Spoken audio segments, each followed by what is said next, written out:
Ok. Père, merci pour ta bonté, ta fidélité, ta bienveillance et ta grâce. Père, on te remercie pour ton amour et de nous permettre d'être réunis ce matin pour ouvrir ta parole, tes saintes écritures, pour chercher à connaître davantage qui tu es, quelle est ta volonté dans nos vies. On te rend grâce pour le sang de ton Fils Jésus-Christ versé à la croix, par lequel tu nous as sauvés, pour l'Esprit qui nous a accordé, par lequel tu nous guides, diriges et enseignes. On te demande, Père, par ton Esprit, de mettre tes paroles dans ma bouche, la bouche de Joseph, Seigneur, afin que nous puissions partager ce qui est bon et droit. Et que tu disposes nos cœurs et nos oreilles, Seigneur, pour recevoir, éternel Seigneur, la manne que tu as pour nous. Car ta parole déclare que l'homme ne vivra pas de pain seulement, mais de toute parole qui sort de la bouche de Dieu. Alors nous prions que ta parole vienne à nous, éternel, pas simplement pour nous enrichir de connaissances, mais surtout, Père, pour nous amener à obéir à ta volonté. Parce que c'est ceux qui obéissent en qui tu prends plaisir. Et c'est au nom de ton Fils Jésus que nous te prions. Amen. Alléluia. Great. Que les 2 dernières études que nous avons eues et partagent au sujet de la parole étaient sur le sujet de la canne à pêche du pêcheur et nous on parlait, Joseph et moi, de l'importance en fait de l'aspect fondamental dans notre vie de disciple, de 2 choses, à savoir la méditation de la parole de Dieu et la prière.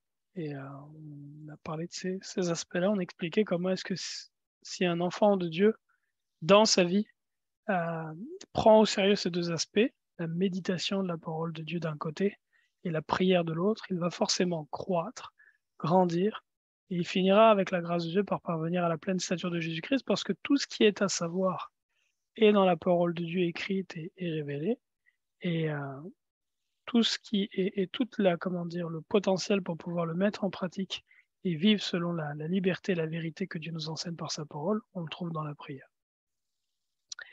Et aujourd'hui, on va transitionner vers un autre élément fondamental de la foi. C'est le message de l'Évangile, c'est le salut. On veut parler de l'œuvre que Jésus-Christ a fait à la croix, de l'impact, la raison de cette œuvre-là, l'impact de cette œuvre dans nos vies, sur cette terre aussi, et la réponse que nous devons avoir à cette œuvre. Mais tout d'abord, je vais faire la transition en disant ceci, c'est que dans ma vie personnellement, pour revenir sur le sujet de la semaine dernière, dans ma vie personnellement, ce qui m'a amené à plus de consécration dans la prière, et ce qui m'aide à revenir à la prière quand je m'en éloigne, à revenir à Dieu, c'est la crainte de Dieu. La crainte de Dieu, c'est le châtiment, la crainte du châtiment. C'est pas simplement ça qui me motive à prier, l'amour, le désir d'être dans la présence de mon Père, d'entendre de lui, de faire sa volonté, me motive, me donne envie de prier, de m'approcher de la présence de Dieu. Mais ceci étant dit, il y a des moments dans notre marche où notre amour, love grow cold, notre amour se refroidit, notre amour tiédit pour le Seigneur. Et dans ces moments-là, ce qui nous aide, c'est la crainte. Quand, à travers ma marche, j'ai commencé à réaliser que lorsque je priais pas, je commençais à agir d'une façon médiocre en tant que père ou en tant que gestionnaire là où je travaille ou en tant qu'époux. Quand j'ai commencé à voir que si je priais pas, ma journée était improductive, ce genre de choses, le fait de voir en fait la conséquence négative, la correction en tant que telle, m'a amené à prendre plus de sérieux dans ma vie de prière, de consécration, d'étude de la parole de Dieu. Ces aspects, et puis d'autres qui ont pu être un peu plus graves dans le fond, dans ma vie. Depuis que je sers le Seigneur Jésus-Christ et que j'ai commencé à marcher avec Dieu en 2008, j'ai pas vraiment eu de période dans laquelle je suis retombé dans les péchés dans lesquels le Seigneur m'a sorti, la débauche, les clubs, la drogue et toutes ces choses-là. J'ai pas vraiment eu de comment on dit, relapse en fait, non, de rétrograder dans ces sens-là. Par contre, j'ai eu certaines saisons dans lesquelles j'ai tiédi, notamment une saison en particulier dans laquelle pendant presque 2 mois, je ne priais plus. Pendant presque 2 mois, je ne priais plus. C'était en automne 2019. En automne 2019. Et qu'est-ce qui a fait que je me suis ressaisi et que je suis revenu à Dieu dans la prière? C'est que la fin de cette période-là, ma plus jeune fille est décédée. Ma plus jeune fille est décédée d'un accident alors que nous étions en voyage. Et ça a été un wake-up call sévère, mais ça a été un wake-up call qui m'a rappelé l'importance de passer du temps avec Dieu mon Père. Le fait que le monde dans lequel nous sommes, sur cette terre se livre un combat bien réel entre le bien et le mal, entre les fils de Dieu et les serviteurs de l'ennemi, et qu'on ne peut pas, on peut pas penser vivre cette vie et faire cette marche sans être sérieusement dans la présence de Dieu notre Père à chaque jour. Et donc suite à cet événement terrible qui nous a frappés, j'ai réalisé que je m'étais éloigné de Dieu dans la prière, que j'avais quasiment cessé de prier. Je n'étais pas tombé dans, je sais pas moi, la débauche sexuelle ou la pornographie ou les jeux d'argent. Mais ceci étant dit, j'avais arrêté de prier. J'avais arrêté de me tenir dans la brèche pour moi, ma famille, pour mon pays, ma nation en tout cas. C'est ça.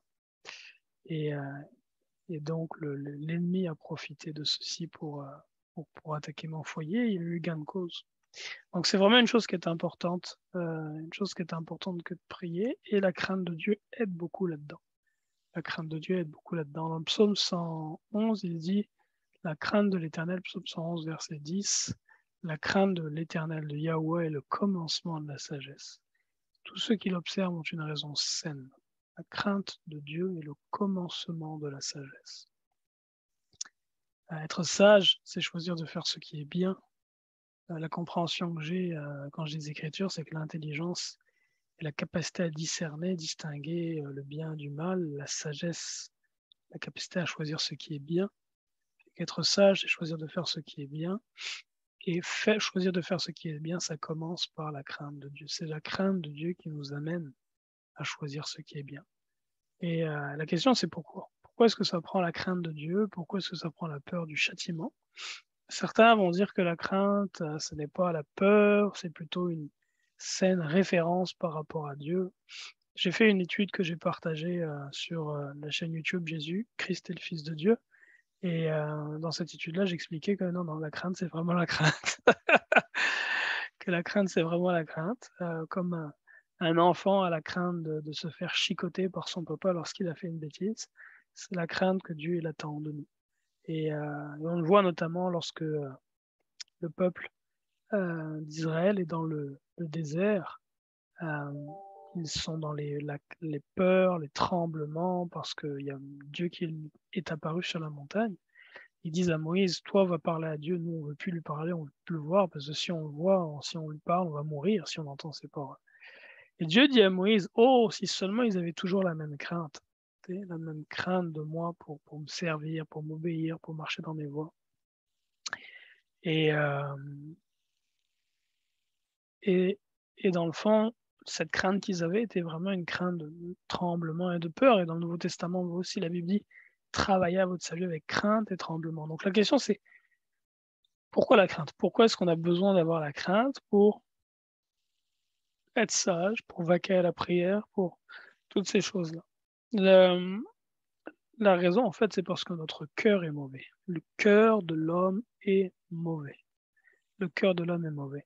Quand on va dans la parole de Dieu, la Bible, dès le livre de Genèse, je pense, Genèse, probablement au chapitre 6, probablement Genèse au chapitre 6, et peut-être vers le verset, je vais vous le donner. Genèse chapitre 6, verset.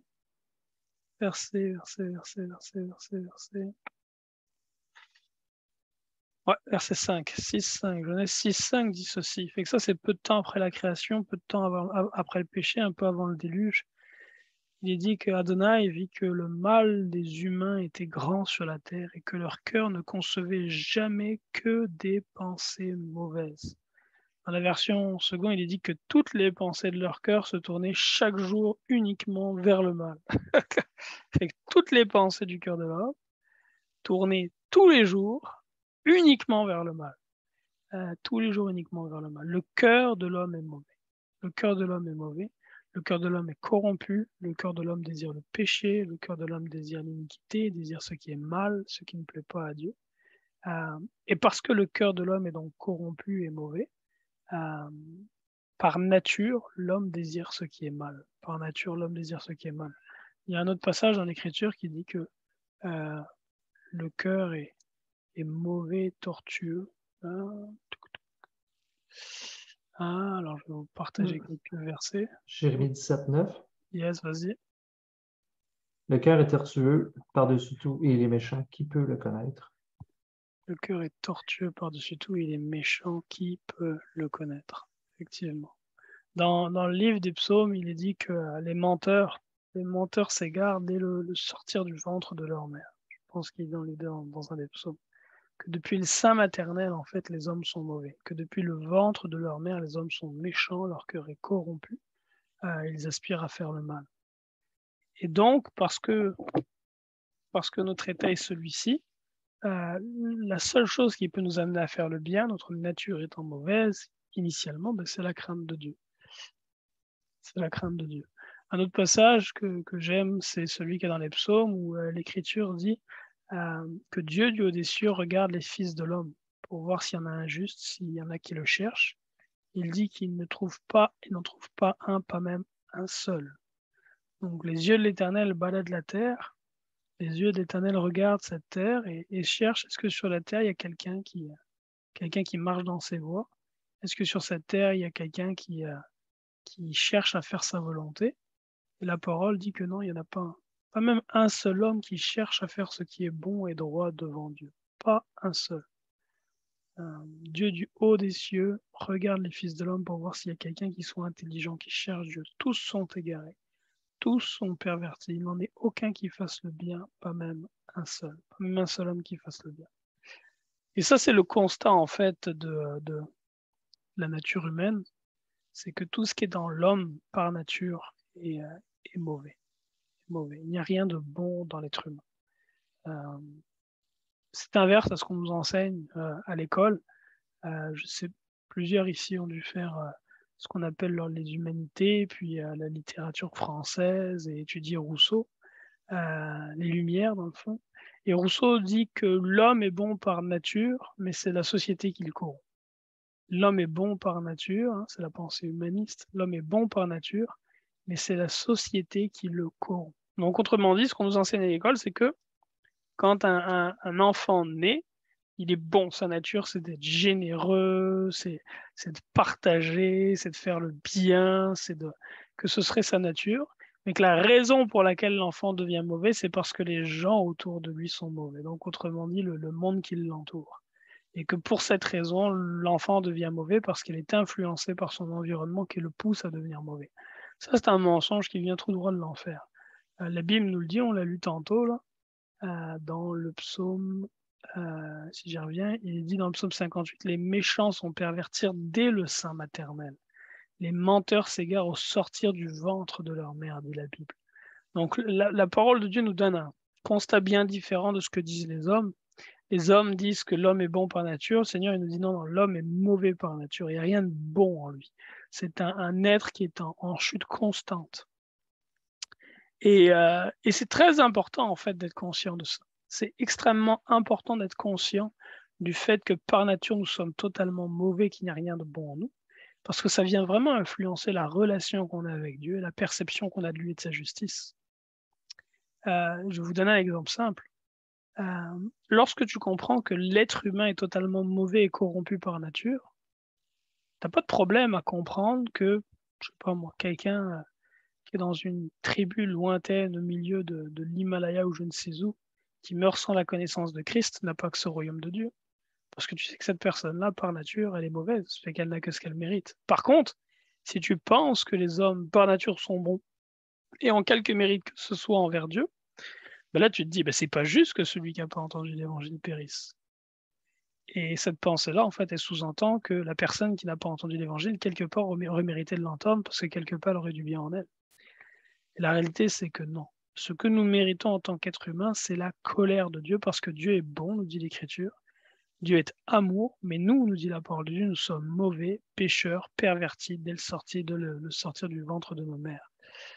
Et donc d'un côté, il y a l'être humain, qui est une créature pervertie, qui a été créée parfaite dans le Jardin d'Éden, mais qui s'est pervertie. Puis on pourrait revenir une autre journée sur un petit peu l'histoire de la corruption de ce monde. Mais ceci étant dit, l'état dans lequel nous sommes en tant qu'être humain est un état de perversion, un état de chute, de corruption, et ce n'est pas une corruption qui est partielle, c'est une corruption qui est totale. Une corruption qui est totale. Et de l'autre côté, Dieu, lui, est dans un état de perfection, puis l'Écriture nous dit qu'il est amour, l'Écriture nous dit qu'il est juste. Et là, la question est la suivante, c'est que nous qui avons fait le mal et qui sommes mauvais par nature, ben, qu'est-ce que Dieu doit faire de nous? Qu'est-ce que Dieu doit faire de nous? Dieu est juste, il ne laisse pas le pécheur il ne fait pas passer le pécheur pour innocent, il doit condamner le mal, l'iniquité, c'est ce que sous-entend en fait la justice et l'amour. J'aime donner cet exemple-là lorsque j'évangélise. Beaucoup de personnes ont du mal, en fait, la plupart des êtres humains ont du mal avec la justice de Dieu et ne la comprennent pas. Ils disent oui, mais si Dieu est amour, pourquoi il envoie les gens en enfer? Et un parallèle que j'aime donner, c'est le suivant. Admettons que tu marches dans la rue et puis il y a une jeune femme qui est en train de se faire abuser et violer là sur le coin de la rue. Et un homme passe à côté et n'intervient pas. Un autre passe à côté et n'intervient pas. Un autre passe à côté et n'intervient pas. Est-ce qu'on peut dire que ces hommes qui sont passés à côté, qui ont vu le mal qu'il se fait, qui n'interviennent pas, sont des hommes qui ont de l'amour? Évidemment, non. C'est de la haine que de voir son prochain dans le besoin et de le laisser en fait souffrir sous les coups de l'ennemi. Il en est de même pour Dieu. Dieu voit le péché qui est sur cette terre au quotidien. S'il est amour, il ne peut pas ne pas intervenir, il doit intervenir. Dieu voit les enfants qui sont violés par leurs oncles, par leurs grands-pères, par leurs pères. Dieu voit les atrocités qui sont commises dans les théâtres de guerre, les femmes qui sont abusées, les pères de famille qui sont mis à mort. Dieu voit les abominations qu'il y a ici en Amérique du Nord ou en Europe où les hommes couchent avec les hommes et les femmes avec les femmes. Dieu voit toutes ces choses, il voit toutes ces choses horribles qui se font, il voit le vol, il voit comment est-ce que le riche abuse du pauvre, comment est-ce que l'opulent écrase la veuve et l'orphelin. Et quelque part, en fait, les hommes pensent que, bon, si Dieu est amour, il ne faut pas qu'il condamne, il ne faut pas... Non, bien au contraire. Puisque Dieu est amour, il condamne. Puisque Dieu est amour, il condamne. Puisque Dieu est amour, il juge. Puisque Dieu est amour, il fait descendre sa colère et son jugement sur le coupable. Et la mauvaise nouvelle là-dedans, c'est que nous sommes tous coupables. Dans l'Écriture, il est dit que tous ont péché et sont privés de la gloire de Dieu. Nous sommes tous coupables, nous avons tous fait le mal. Nous avons tous mal agi, dit l'Écriture. Et parce que nous avons tous mal agi, bien tous ensemble, nous sommes sous la condamnation du péché, nous méritons la mort. La Bible déclare que le salaire du péché, c'est la mort. Le salaire du péché, c'est la mort. Autrement dit, le jugement de Dieu qui tombe sur les pécheurs est la mort. Et parce que nous avons tous péché, bien nous sommes tous a priori condamnés à la mort. Et pas simplement la première mort, mais aussi la seconde qui est l'état ardent de feu et de soufre. C'est par notre naissance, par notre nature pécheresse à la naissance, c'est ce que nous méritons. C'est ce que nous méritons. Fait qu'on a d'un côté un Dieu qui est juste, et parce qu'il est juste, il condamne le pécheur, il condamne celui qui commet le mal. Et nous sommes tous pécheurs par nature, donc tous sous le joug de sa condamnation. Et de l'autre côté, on a un Dieu qui est miséricordieux. Un Dieu qui, l'Écriture nous dit, ce n'est pas la volonté de Dieu qu'un homme périsse. Mais ce qu'il désire, c'est que tous les hommes parviennent à la repentance. Ce n'est pas la volonté de Dieu que l'homme périsse, mais sa volonté, c'est que tous les hommes parviennent à la repentance. Fait que d'un côté, Dieu, dans sa justice, envoie la mort sur le pécheur, la condamnation, mais de l'autre côté, dans sa miséricorde, souhaite accorder le pardon. Et là, la question, c'est comment est-ce que la justice de Dieu d'un côté peut rencontrer la miséricorde de Dieu de l'autre? Parce que si Dieu pardonne simplement, il n'est plus juste. Et s'il est simplement juste, il n'est plus miséricordieux. A priori, les deux sont en opposition. Puis je peux donner un exemple simple pour ça. Et mettons que ce soir, quelqu'un entre dans la maison de tes parents et puis il abuse les filles de ta famille, il frappe ton père et commet vraiment des atrocités. Après avoir fait ceci, volé, violé, battu, il sort de là et il s'échappe. Et là, la police l'arrête. La police l'arrête et il comparaît devant le juge. Et toi, dont la famille a souffert, tu es là au tribunal et tu vois son jugement. Et devant le juge, il se met à pleurer. Il regrette ardemment ce qu'il a fait. Il dit au juge, oh, je le regrette tellement, monsieur le juge. J'aurais pas dû battre le père de telle personne, je n'aurais pas dû violer la sœur de telle personne, j'aurais pas dû voler leurs biens, j'aurais pas dû abuser d'eux comme je l'ai fait, j'ai mal agi. Et là, il pleure, il pleure, il pleure. Et le juge de lui dire, écoute, ce que tu as fait, c'est mal. Ce que tu as fait, c'est mal, mais parce que tu es repentant, que tu regrettes ton geste, tu pleures par rapport à ça, bah regarde, tu es pardonné, tu peux sortir, tu es libre.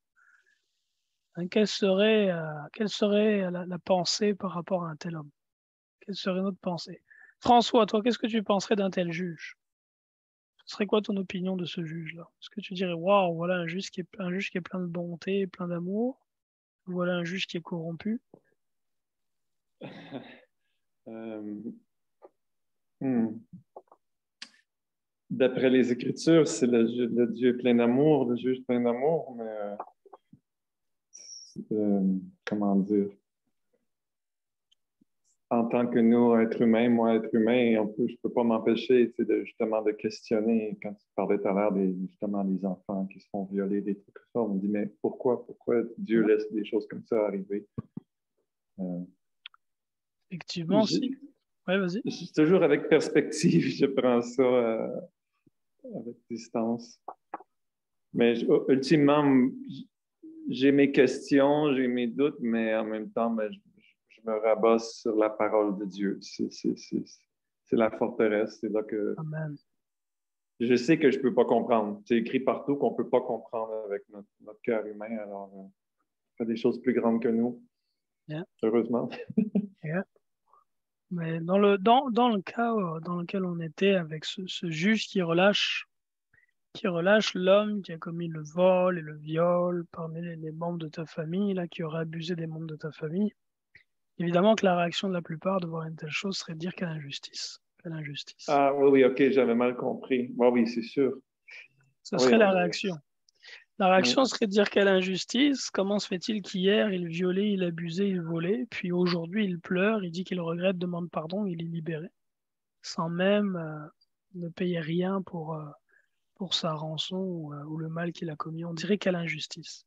Il en est de même pour Dieu. Tu sais, tu parlais, François, que de voir les enfants qui sont abusés. C'est tout genre de choses horribles qui peuvent se faire sur cette terre. Et là, le point, c'est est-ce que Dieu peut laisser faire ça sans condamner? S'il laisse faire ça sans condamner, s'il dit simplement au pécheur, regarde, le pécheur regrette, et puis il le pardonne, c'est injuste. Mais de l'autre côté, s'il condamne automatiquement le pécheur, ben là, il n'y a plus de miséricorde. Et comment est-ce que les deux se rencontrent? Comment est-ce que Dieu peut pardonner le pécheur, et en même temps pratiquer la justice? Et la réponse, elle est dans Romains 3, 21. Romains 3, 21. Joseph, si tu veux le lire pour nous, s'il te plaît.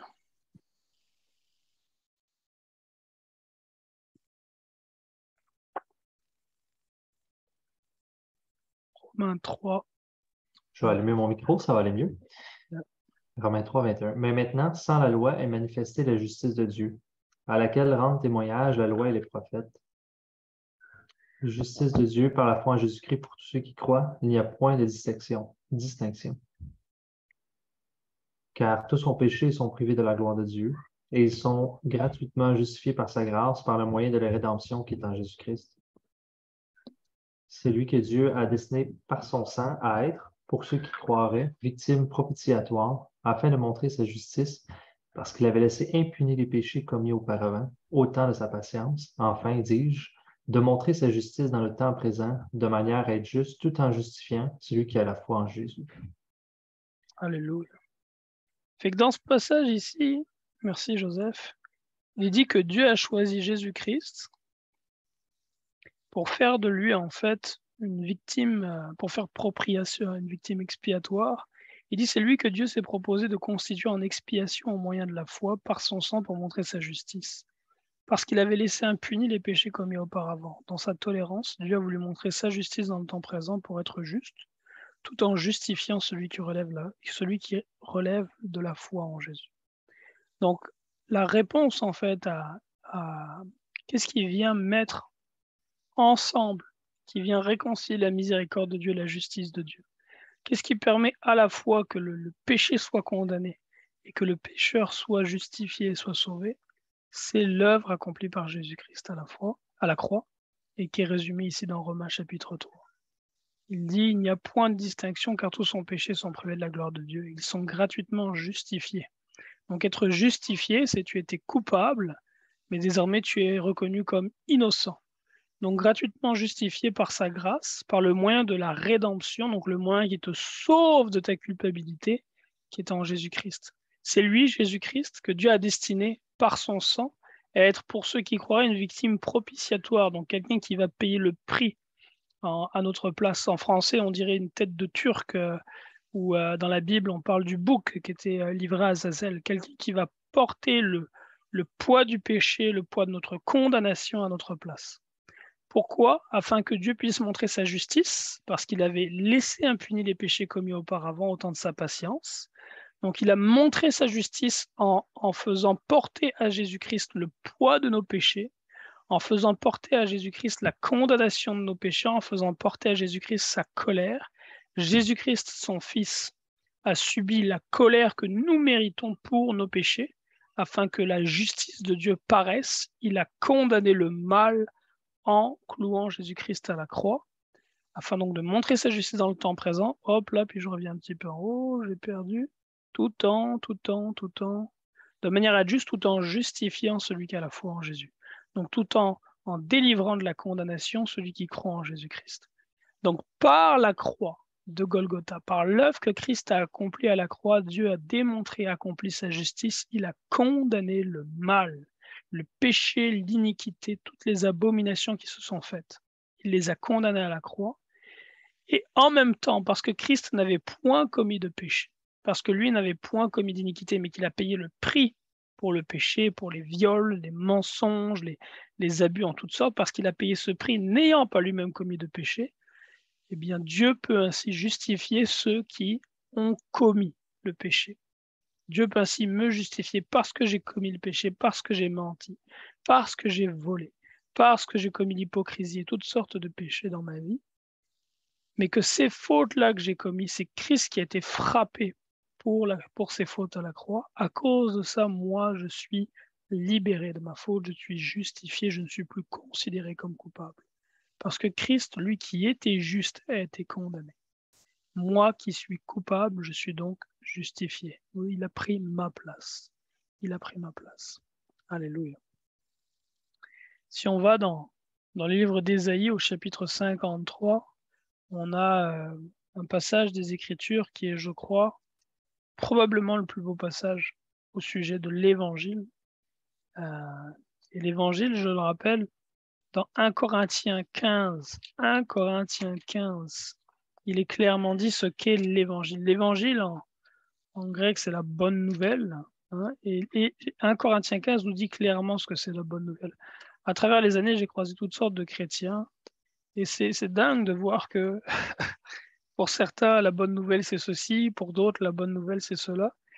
Il y en a qui, une fois même, je me souviens, quelqu'un me disait que la bonne nouvelle du Nouveau Testament, c'était la vie en communauté. La bonne nouvelle que les apôtres ont prêchée, c'est vendez vos biens, puis vivez en communauté. C'est pas une mauvaise chose de vivre en communauté, mais Jésus-Christ n'est pas venu pour nous annoncer de vivre en communauté. Il est venu pour mourir à la croix. La bonne nouvelle, il y a beaucoup d'enseignements qu'on peut tirer dans la parole, puis la vie communautaire en est probablement un. Et ceci étant dit, l'enseignement fondamental, la pierre angulaire de l'Écriture, la raison pour laquelle nous avons cette parole-là et pour laquelle Christ est venu, c'est à cause du message de l'Évangile. Et 1 Corinthiens 15 nous dit ce qu'est ce message de l'Évangile, puis je vais le lire tout de suite. 1 Corinthiens 15, versets 1 à 8, dit ceci. C'est Paul qui parle, il parle aux frères et aux sœurs de l'église de Corinthe, de l'assemblée de Corinthe. Il leur dit, je vous confirme, mes frères, la bonne nouvelle que je vous ai annoncée, celle que vous avez reçue, dans laquelle vous vous tenez et par laquelle aussi vous êtes sur la voie du salut si vous la retenez dans les termes où je vous l'ai annoncé. Autrement, c'est pour rien que vous seriez venus à la foi. Donc là, Paul commence par dire, je vais vous rappeler c'est quoi la bonne nouvelle. Et cette bonne nouvelle-là, petite parenthèse, si vous ne la gardez pas comme je vous l'ai annoncé, votre foi n'aura servi de rien. Il leur dit, voilà quelle est la bonne nouvelle, verset 3. Je vous ai transmis avant tout ce que j'avais moi-même reçu. Le Christ, c'est-à-dire Jésus Yeshua, est mort pour nos péchés selon les Écritures. Il a été enseveli, il s'est réveillé le 3e jour selon les Écritures, et il est apparu à Céphas puis aux 12. Ensuite, il est apparu à plus de 500 frères à la fois. Fait que le message de l'Évangile est résumé dans ces quelques versets-là. Jésus-Christ est mort pour nos péchés selon les Écritures. Il a été enseveli. Il s'est réveillé le 3e jour selon les Écritures et est apparu à plusieurs témoins. Le message de l'Évangile est aussi simple que ça. La bonne nouvelle que Dieu nous envoie annoncer à toute la création est aussi simple que ça.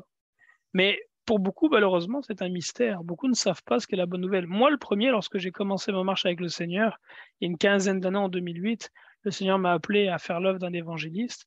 Puis j'allais faire du porte-à-porte au début, puis je savais pas vraiment, j'annonçais aux gens que ça Dieu existe, il faut se repentir, mais la bonne nouvelle, je n'avais pas conscience de ce que c'était. De parler, d'expliquer aux gens que Jésus-Christ est mort à la croix. À ta place, il a été enseveli, il est ressuscité. Et dans Romains, l'apôtre Paul dit que dans ce message-là, il y a une puissance pour le salut de quiconque croit. Dans le fait d'entendre ce message, il y a quelque chose qui est spirituellement puissant qui peut amener une âme au salut. En Romains chapitre 1, il dit je n'ai pas honte de l'évangile. Il dit il est une puissance pour le salut de quiconque croit. Il est une puissance pour le salut de quiconque croit, du juif puis du grec. Il explique. Alors maintenant, ce que j'aimerais, c'est aller dans Ésaïe chapitre 53, et regarder dans Ésaïe 53 un petit peu c'est quoi c'est quoi les composés de l'évangile. Qu'est-ce qui compose cet évangile? De quoi est-ce qu'il est fait cette mort, cet ensevelissement et cette résurrection? Qu'a-t-elle de si puissante? De quoi est-elle composée pour pouvoir amener le salut à tous ceux qui croient? Et Ésaïe chapitre 53 nous dit la chose suivante. Qui a cru à ce qui nous était annoncé? Le bras d'Adonai, pour qui s'est-il dévoilé? Il s'est levé devant lui comme un rejeton, comme une racine qui sort d'une terre assoiffée. Il n'avait ni apparence ni éclat pour que nous le regardions.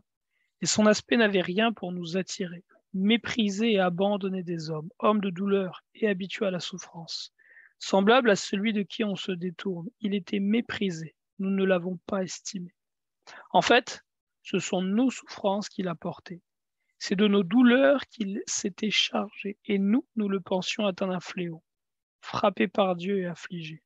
Or, il était transpercé à cause de nos transgressions, écrasé à cause de nos fautes. La correction qui nous vaut la paix est tombée sur lui, et c'est par ses meurtrissures que nous avons été guéris. Nous étions tous errants comme du petit bétail, chacun suivait sa propre voie. Et Adonai a fait venir sur lui notre faute à tous. Maltraité, affligé, il n'a point ouvert la bouche. Semblable au mouton qu'on mène à l'abattoir, à une brebis muette devant ceux qui l'attendent, il n'a pas ouvert la bouche. Il a été pris par la violence et le jugement dans sa génération. Qui s'est soucié de ce qu'il était exclu de la terre des vivants? À cause des transgressions de mon peuple, qui ont été un fléau pour lui. On a mis sa tombe parmi celles des méchants, son sépulcre avec celui du riche, bien qu'il n'ait pas commis de violence et qu'il n'y ait pas eu de tromperie dans sa bouche. Le Seigneur Adonai a voulu l'écraser par la souffrance. Si tu as fait de lui un sacrifice de réparation, il verra une descendance. Il prolongera ses jours et la volonté d'Adonai se réalisera par lui. À cause de ses tourments, il verra, il sera rassasié par sa connaissance. Mon serviteur le juste apportera la justice à la multitude et il se chargera de leurs fautes. C'est pourquoi je lui donnerai une part avec la multitude. Il partagera le butin avec les puissants parce qu'il s'est livré lui-même à la mort et qu'il a été compté parmi les transgresseurs alors qu'il a porté le péché d'une multitude et qu'il est intervenu pour les transgresseurs. Alléluia. Fait que ce passage-là des Écritures, Ésaïe chapitre 53, a été écrit je crois de souvenir, c'est quoi? C'est 5-6 siècles avant que Yeshua vienne et meure à la croix. Et dans ce passage-là, Ésaïe, le prophète Ésaïe, Yeshayahu, je crois, ils disent en hébreu, prophétise par rapport à la venue de Yeshua, du Messie. Il prophétise, il explique en quoi consistera l'œuvre expiatoire qu'il fera à la croix. Et ce qui est intéressant en fait dans ce passage, c'est de réaliser que c'est pas tant les Juifs ou les Romains qui ont persécuté Christ, qui l'ont fait souffrir à la croix. Et ce que nous dit l'Écriture, c'est que c'est Dieu le Père lui-même qui a frappé son propre Fils à la croix. Lorsque Jésus était sur la croix, il dit Eli, Eli, lama sabachthani. Eli, Eli, lama sabachthani. Père, Père, pourquoi m'as-tu abandonné? Pourquoi m'as-tu abandonné? Jésus-Christ sur la croix souffrait la correction, le châtiment, la colère de Dieu, son Père, que nous étions censés subir. Mais le plus paradoxal là-dedans, le plus cruel, enfin, est-ce que c'est le plus cruel, ou en tout cas un aspect cruel là-dedans, c'est que lorsqu'il était sur cette croix en train d'être frappé, brisé à notre place, nous qui sommes transgresseurs, les hommes qui étaient là autour de lui se moquaient de lui et jugeaient qu'il était frappé pour ses propres péchés, alors qu'il était en train de porter leurs péchés, nos péchés. Il portait les iniquités de tous ceux qui étaient autour de lui, qui se moquaient de lui, qui le rejetaient. Il portait nos iniquités à nous. L'Écriture dit au verset 10, Adonai a voulu l'écraser par la souffrance. Dans d'autres versions, il est dit, il a plu à Dieu. Au verset 10, il a plu à Dieu de... je ne sais pas si on l'a ici. Non. Dans d'autres versions, il a dit, il a plu à Dieu, je pense, de le briser par la souffrance. Il a dit quelque chose comme ça. C'est Dieu lui-même qui a fait descendre sur Jésus-Christ à la croix toute la colère qui était en lui à cause des péchés commis par l'humanité. Toutes les fois où un homme a abusé d'un enfant innocent, toutes les fois où un père de famille a été décapité devant ses enfants, toutes les fois où un homme d'affaires a abusé de la veuve et de l'orphelin, toutes les fois où on a poussé l'aveugle dans le fossé, toutes les fois où une mère de famille a été déshonorée sur la place publique, toutes les fois où des atrocités, des abominations se sont commises sur cette terre, pour toutes ces choses-là qui avaient été laissées impunies de temps à autre, Christ a subi le châtiment et la colère qui étaient mérités pour ses péchés. Il a subi à la croix la colère de Dieu que nous méritons pour nos offenses. Et ça, c'est vraiment un point important et capital. C'est le centre et la clé de l'Évangile. C'est le centre et la clé de l'Évangile. Vous vous souvenez peut-être dans l'Ancien Testament, pour ceux qui ont lu l'Ancien Testament, que au jour de Yom Kippour, cette fête annuelle, ce sabbat annuel que le peuple juif avait, au jour de Yom Kippour, le sacrificateur allait confesser les péchés du peuple. Et il allait, de façon symbolique et spirituelle, placer ces péchés-là de souvenirs sur un bouc. Et ce bouc-là, donc, allait devenir une sorte de bouc expiatoire. Et c'est lui, dans le fond, qui se chargeait de toutes les fautes du peuple et qui allait payer pour cela.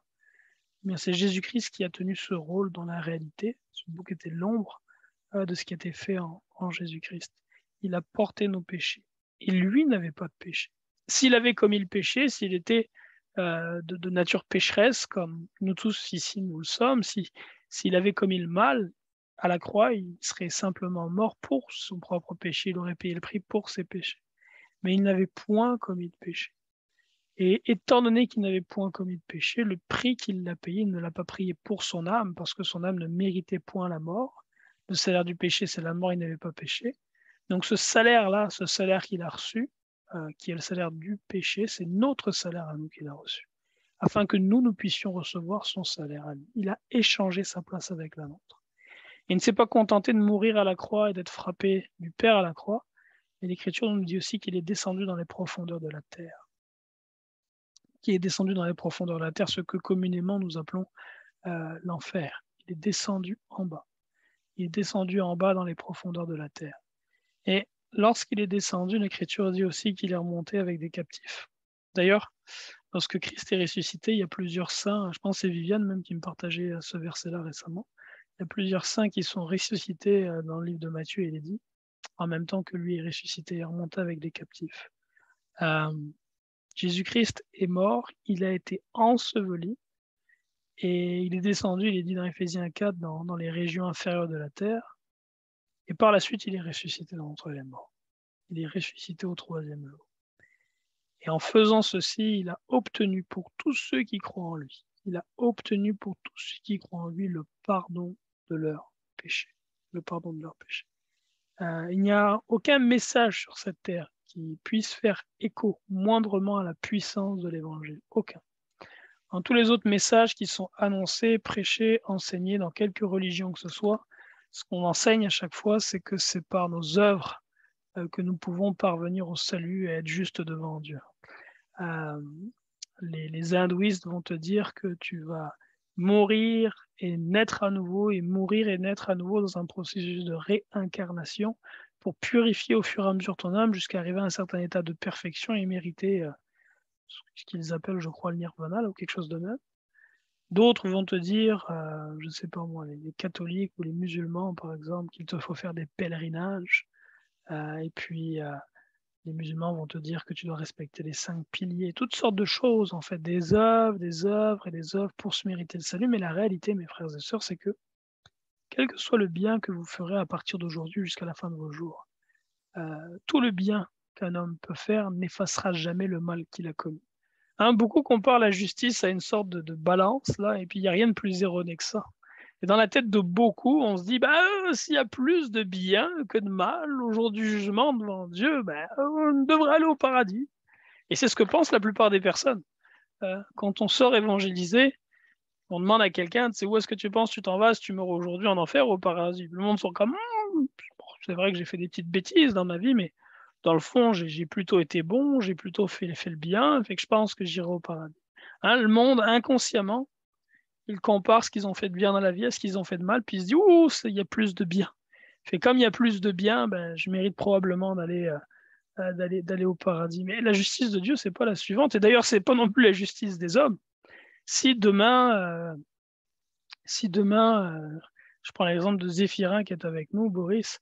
Si demain, par exemple, Boris se met à boire, à consommer de la drogue, prend la voiture et puis renverse une mère de famille sur la route, par exemple, et qui comparaît devant le juge ne va pas dire « Bon, Boris, ce que tu as fait, c'est pas bien, mais par contre, je vois que la semaine dernière, tu as aidé une vieille dame à traverser la rue, la semaine d'avant, tu avais donné de l'argent à des veuves et des orphelins, l'année dernière, tu avais fait du bénévolat, fait que vu que tu as fait beaucoup, beaucoup plus de bien que le mal que tu viens de faire, écoute, tu n'es pas condamné. » Non, non, ça fonctionne pas de même. Quel que soit le bien que tu fais dans ta vie, si tu commets le mal, tu seras jugé pour le mal que tu as commis. Il peut y avoir un petit peu plus de clémence dans la condamnation, si tu as vraiment fait beaucoup de bien dans ta vie, mais tu seras condamné pareil. Et il en est de même par rapport à Dieu. Il en est de même par rapport à Dieu. Le Seigneur ne pèse pas dans une balance la quantité de bien qu'on a fait versus le mal pour déterminer où est-ce qu'on s'en va. Le point, c'est que le salut est accessible simplement à ceux qui, du côté du mal, n'ont rien d'écrit sur leur ardoise. L'ardoise du péché doit être blanche pour pouvoir aller dans le royaume de Dieu. Et s'il y a la moindre écriture sur l'ardoise du péché, vous savez que l'écriture, la parole dit qu'au jour du jugement, des livres seront ouverts. Et la raison pour laquelle des livres seront ouverts, c'est parce que chaque jour sont écrits dans les livres nos actions, nos pensées. Au jour du jugement, donc, des livres seront ouverts. Et si dans ces livres-là, il est écrit moindrement quoi que ce soit au niveau de nos péchés, eh bien, nous ne pouvons pas accéder au royaume de Dieu. Ça prend que la page des péchés ait été blanchie et que seules des œuvres de justice soient écrites à notre nom. Et malheureusement, si c'est par nous-mêmes, eh bien, il y a pour tous, au moins, au minimum, un seul péché. Et un seul péché est suffisant pour nous mériter la colère de Dieu, la condamnation éternelle. C'est après un péché qu'Adam et Ève ont été chassés et condamnés à la mort. Après un péché, après une offense. Après une offense. Puis cette offense-là, ça n'a pas été de tuer l'un de leurs enfants, ça n'a pas été de voler des aveugles, ça n'a pas été de faire des choses abominables de ce style. Cette offense, ça a été de prendre un fruit qui était interdit. La simple désobéissance sur la consommation d'une nourriture qui ne leur était pas permise. La justice de Dieu est intransigeante. Intransigeance. La justice de Dieu est radicale, tranchante. Un seul péché a condamné toute l'humanité. Mais je pense qu'il y a un passage, je crois que c'est un livre de Romains, peut-être Joseph peut nous le mettre, qui explique justement que si c'est après une seule offense que la condamnation et la mort est entrée dans le monde, c'est après un grand nombre d'offenses, à l'inverse, que la justice est arrivée par Jésus-Christ et le salut. Je ne me souviens plus exactement du référentiel, mais il me semble que c'est dans le livre de Romains, si tu le trouves, Joseph. Oui, Romains 5, verset 17. Peux-tu le partager et le lire pour nous? Oui.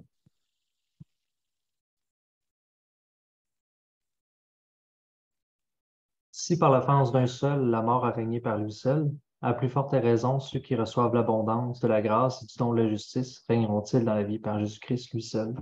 Amen. Amen, amen.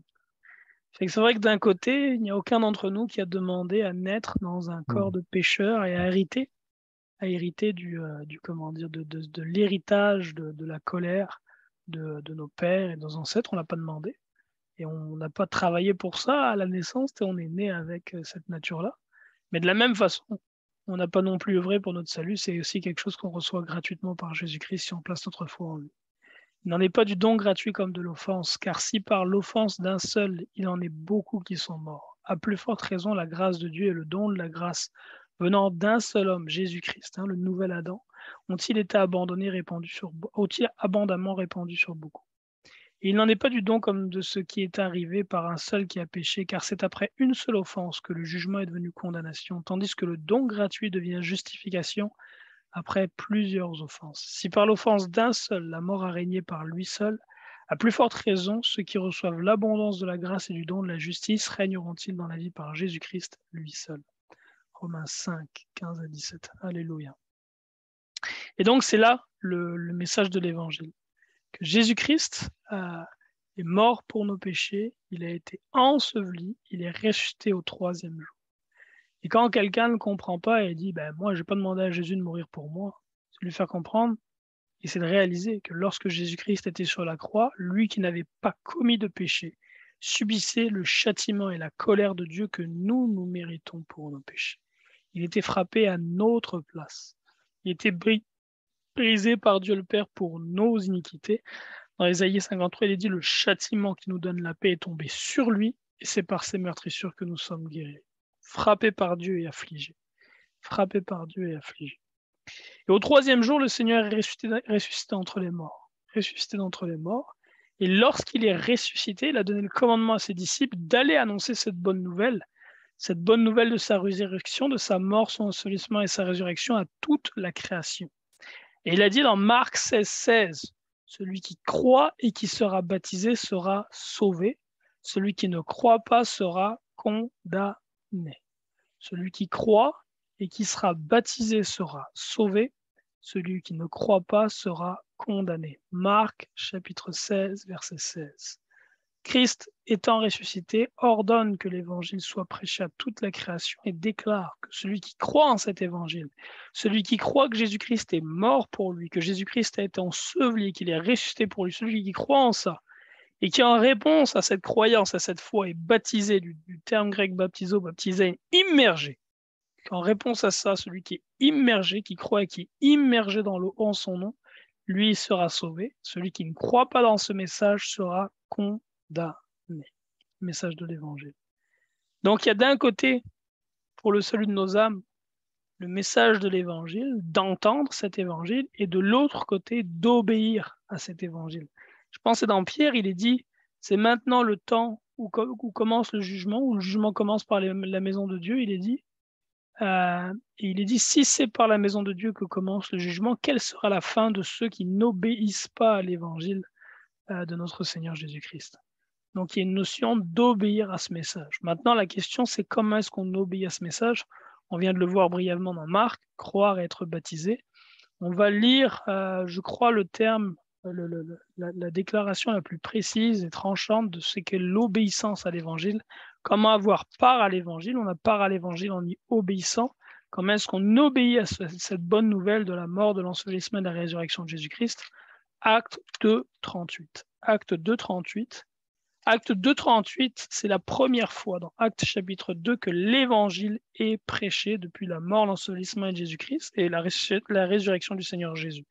Acte chapitre 2, en fait, parvient juste après que les apôtres réunis, les 120 disciples et les femmes réunies dans la chambre haute ont reçu l'Esprit Saint de façon assez dramatique. et ça attire des milliers de personnes, alors que ce jour-là, à Jérusalem, c'est la Pentecôte et beaucoup sont présents de l'étranger. Ils ont fait le pèlerinage, comme le commandait Dieu, pour être présents à Jérusalem. Et là, en entendant en fait ce bruit qu'il y a dans la chambre haute, la foule approche et la foule se demande ce qui se passe. Est-ce que les apôtres ont bu? Est-ce qu'ils sont saols? Est-ce qu'ils sont ivres? Et Pierre leur explique que non, c'est encore le matin, donc on ne peut pas être saoul. Puis il commence à leur annoncer au sujet de Jésus-Christ ceci. Il leur dit: mes frères, qu'il me soit permis de vous dire ceci avec assurance au sujet du patriarche David. Il est mort, il a été enseveli et son tombeau est encore parmi nous. Comme il était prophète et qu'il savait que Dieu lui avait juré par serment de faire asseoir un de ses descendants sur son trône, il a vu d'avance la résurrection du Christ. Et il en a parlé en disant qu'il n'a pas été abandonné au séjour des morts et que sa chair n'a pas vu la décomposition. Ce Jésus, Yeshua, Dieu l'a relevé, nous en sommes témoins. Élevé par la droite de Dieu, il a reçu du Père l'Esprit Saint qui avait été promis et l'a répandu, ce que vous voyez et entendez. Ce n'est pas David, en effet, qui est monté aux cieux, mais il dit lui-même: le Seigneur a dit à mon Seigneur, assieds-toi à ma droite, jusqu'à ce que je fasse de tes ennemis ton marchepied. Verset 36. Que toute la maison d'Israël sache donc bien, Dieu a fait Seigneur et Christ ce Jésus que vous avez crucifié. Dieu a fait Seigneur et Christ ce Jésus que vous avez crucifié. Après avoir entendu cela, les hommes juifs qui étaient allés le cœur vivement touché, transpercé, les dit ici.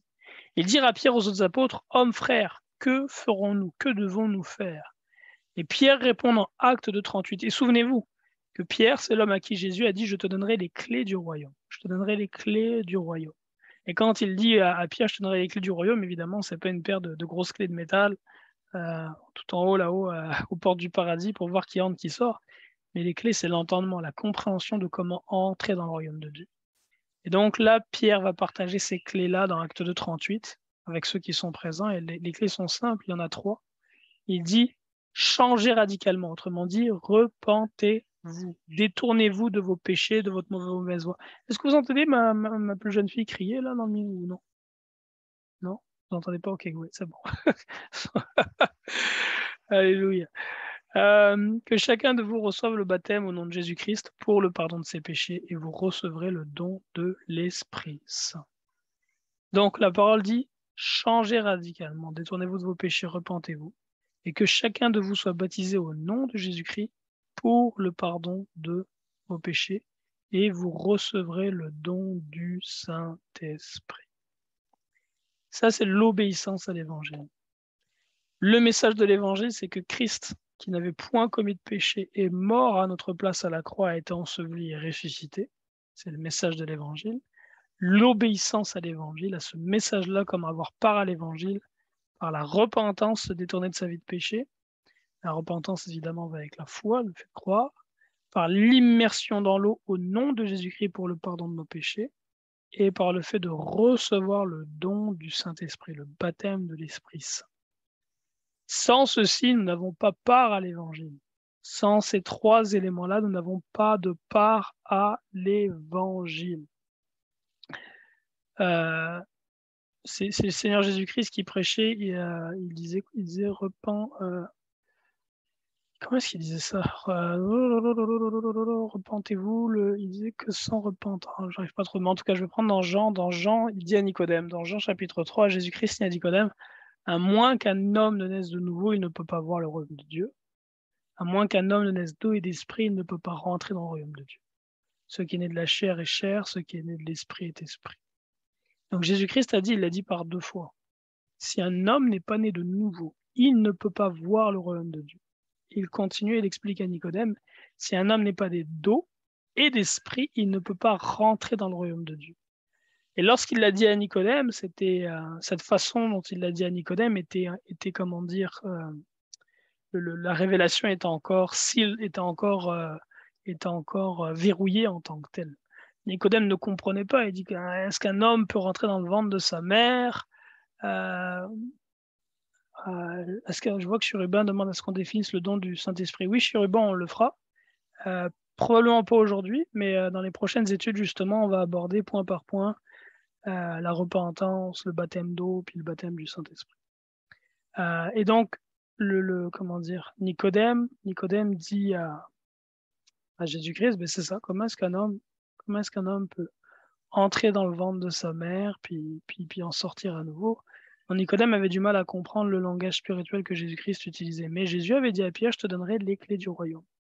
Et dans Acte 2,38, Pierre dit exactement la même chose que Jésus a dit dans Jean 3, mais le dit d'une façon qui est compréhensible, qui n'est plus en image. Jésus avait dit naître d'eau et d'esprit. Pierre dit être baptisé au nom du Seigneur Jésus-Christ d'eau et recevoir le don du Saint-Esprit. Et Jésus a dit clairement que sans ces deux choses-là, on ne peut pas entrer dans le royaume de Dieu. C'est Christ qui l'a dit, c'est pas un homme, c'est pas un pape, c'est pas un pasteur, c'est Christ qui l'a dit, il l'a déclaré par deux fois. Que si un homme n'est pas né d'eau et d'esprit, il n'entrera pas dans le royaume de Dieu. Le baptême d'eau et le baptême de l'Esprit Saint est la condition sine qua non pour rentrer dans le royaume de Dieu. Christ a dit il n'y a pas d'entrée dans le royaume de Dieu sans ces choses-là. Pour ceux qui sont dans le fond dans cette alliance que nous avons reçue par le sang de Jésus-Christ. La seule possibilité d'entrer, c'est d'avoir entendu l'évangile et d'y avoir obéi par la repentance, le baptême d'eau au nom de Jésus-Christ et le baptême du Saint-Esprit. D'où l'importance pour nous d'annoncer l'évangile à toute la création. Parce que ceux qui périssent sans la connaissance de l'évangile et sans avoir obéi à l'évangile n'ont pas de part à l'évangile et n'ont pas de part au royaume de Dieu, selon ce que dit Christ.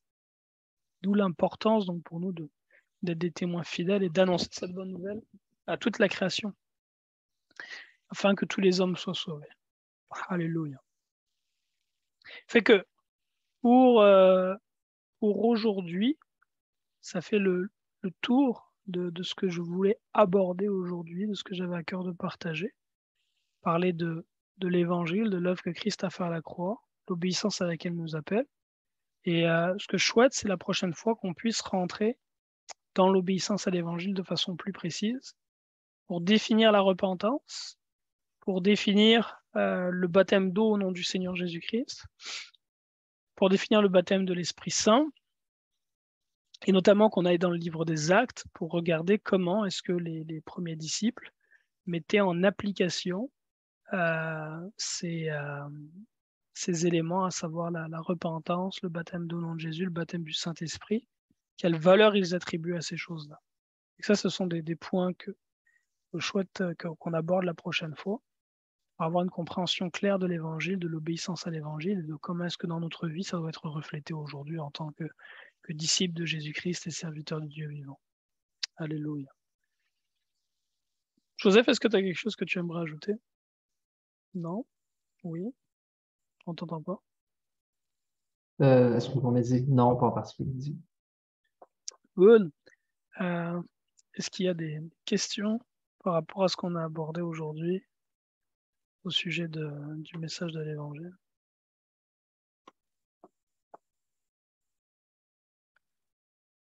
Alléluia. Right. Fait que s'il n'y a pas de questions, on va faire une prière, puis on va clôturer ce temps de partage aujourd'hui.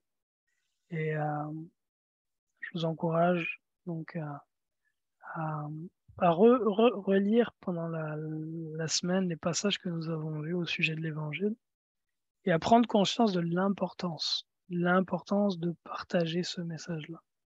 Que c'est dans ce message qu'il y a une puissance. Vous savez, le monde qui sont dans la sorcellerie, la magie, ils ont ce qu'on appelle des enchantements. Il y a des phrases magiques qu'ils prononcent, des enchaînements de mots qu'ils prononcent et à travers lesquels ils appellent ça spell, et en tout cas des enchantements, des malédictions, des invocations. Et c'est juste en fait du vocabulaire et des mots qui sont mis les uns après les autres. Et il y a dans ces mots-là une puissance maléfique pour apporter davantage de ténèbres sur la terre et faire l'œuvre de leur serviteur qui est Satan. Mais dans le message de l'Évangile, il y a une puissance qui n'est pas une puissance maléfique, mais qui est une puissance divine pour le salut de quiconque croit. Dans le fait de déclarer à quelqu'un, d'annoncer à quelqu'un que Jésus-Christ est mort à la croix à sa place pour ses péchés, qu'il a été enseveli, qu'il est ressuscité au 3e jour, qu'il a paru à des témoins qui l'ont vu. Dans le fait d'annoncer ça à quelqu'un, il y a une puissance qui fait que lorsque ce message entre dans la personne, s'il y trouve un cœur qui est disposé, ce message va, en trouvant la bonne terre, finir par porter du fruit et amener celui qui l'a reçu et entendu à la repentance et au salut. Alléluia. Thank you, Lord. Je vais faire une courte prière et puis on va pouvoir clôturer notre partage pour aujourd'hui. Père, merci pour ta bonté, ta fidélité, ton amour. Merci, Père éternel, pour la bonne nouvelle de ton Fils Jésus-Christ qui est mort à la croix de Golgotha à notre place il y a 2000 ans, qui a souffert à notre place. Merci, Seigneur Jésus, d'avoir renoncé à ta gloire, renoncé à la beauté du royaume de ton Père dans lequel tu étais pour descendre sur cette terre au milieu de la misère dans laquelle nous étions et de nos péchés. Vivre avec nous dans les ténèbres, apporter ta lumière. Merci Seigneur Jésus d'avoir accepté d'être rejeté, d'être victime de toutes sortes d'ignominies, de mensonges et de faux témoignages des gens. Merci d'avoir accepté d'être rejeté même de Dieu notre Père à notre place, afin que nous puissions être acceptés. Merci pour tout ce que tu as souffert pour nous, Seigneur Jésus. Merci d'avoir donné ta vie. Tu l'as dit dans la parole, personne n'a pris ta vie, c'est toi qui l'as donnée. Tu as choisi librement de la donner. Tu aurais pu faire venir des légions d'anges pour te défendre.